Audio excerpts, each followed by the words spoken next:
Ciparai.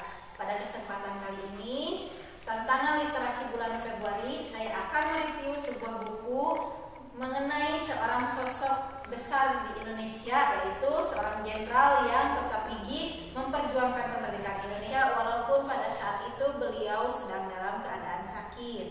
Nah, bukunya adalah Panglima Besar Jenderal Sudirman. Buku ini akan saya review menggunakan teknik Y chart atau diagram Y. Nah, ini dia. Mengapa disebut diagram Y? Karena reviewnya ini membentuk huruf Y ya, yang terdiri dari 3 komponen. Yang pertama adalah hal berkesan yang terlihat, yang kedua hal berkesan yang terdengar, dan yang ketiga adalah hikmah yang kita dapat setelah membaca bukunya. Nah, yang pertama untuk identitas bukunya. Judul bukunya adalah Panglima Besar Jenderal Sudirman yang ditulis oleh B.A. Saleh dan diterbitkan oleh CV Citra Praya dan berjumlah 67 halaman. Nah, isi yang pertama, hal berkesan yang terlihat.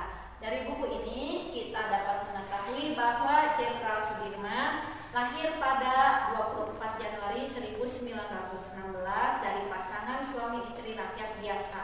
Namun, sejak kecil Jenderal Sudirman ini diasuh oleh pamannya yang bernama Raden Cokrosunario yang merupakan seorang camat, sehingga Jenderal Sudirman dapat menempuh pendidikan yang baik.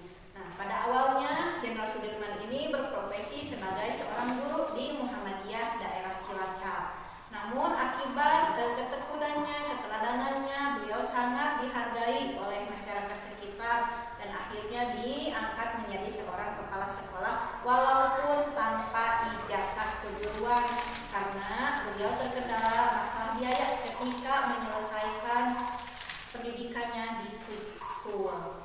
Nah, pada tahun 1942 tentara Jepang mulai datang ke Indonesia dan pada saat itu aktivitas kegiatan mengajar sangat dibatasi. Akhirnya Jenderal Sudirman ini bergabung dengan Tentara Pembela Tanah Air atau PETA di Bogor. Nah, seiring berjalannya dengan waktu, Jenderal Sudirman diangkat menjadi Jenderal TKR atau Tentara Keamanan Rakyat yang pada saat ini kita kenal dengan istilah TNI ya, setelah menang pada Perang Ambarawa. Nah, lalu Jenderal Sudirman ini juga sangat berperan dalam berbagai peristiwa besar di Indonesia seperti Perjanjian Linggarjati, Perjanjian Renville, Perjanjian Romroyen, dan lain sebagainya. Lalu yang kedua, hal berkesan yang terdengar.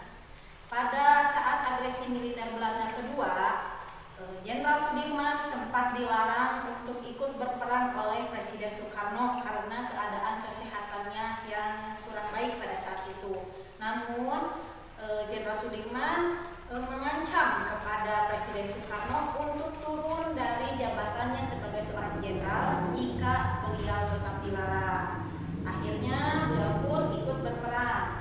Namun keadaan semakin parah. Belanda dapat menangkap beberapa pemimpin Indonesia yang berada di Yogyakarta pada saat itu.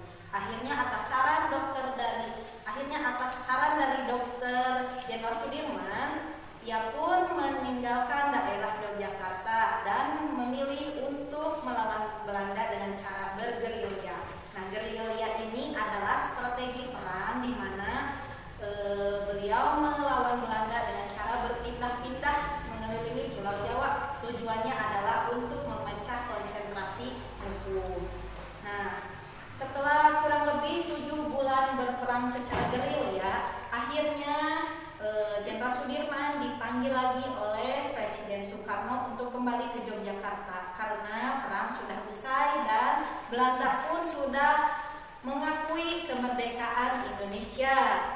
Namun, setelah Indonesia merdeka, keadaan kesehatan Jenderal Sudirman semakin memburuk dan akhirnya beliau meninggal dunia, yang membuat rakyat Indonesia sangat bersedih karena telah kehilangan sosok pemimpin yang sangat berjasa.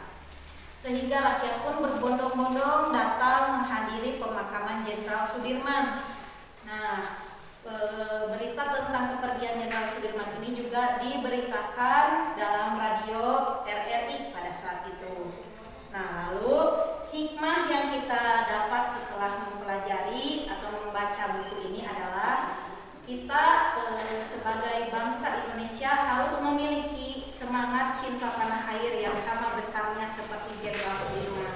Lalu bangsa yang besar juga adalah bangsa yang menghargai jasa para pahlawannya, sehingga semoga kita tidak melupakan jasa-jasa para pahlawan, karena berkat mereka lah kita dapat hidup dengan tenang, dengan enak, dan belajar juga dengan enak pada saat ini ya.